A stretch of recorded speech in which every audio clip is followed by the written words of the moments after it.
দিয়েছেন। এক হচ্ছে সূরা বাকারার 255 নম্বর আয়াতে, মানে আয়াতুল কুরসি।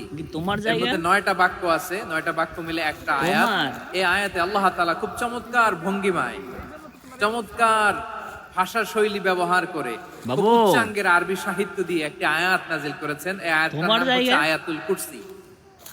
তুমি বিষ্ণুনবী কি বলেন, হাঁটতেছো? মান ক্বারা আয়াতাল কুরসি দুবুরা কুল্লি সালাতিন মাকতুবাতিন লাম ইয়ামনাহু মিন দুখুলিল জান্নাতি ইল্লাল মাউত।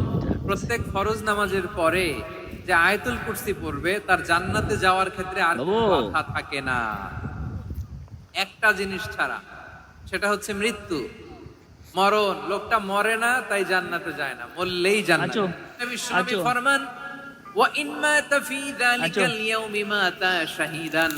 ওই দিন তোমার যদি জায়গায় ওই হাঁটতেছো তুমি? ব্যক্তিটা ইন্তেকাল করে, সে শহীদ হয়ে হ্যাঁ? কিয়ামতের দিন আল্লাহর সামনে দাঁড়াবে।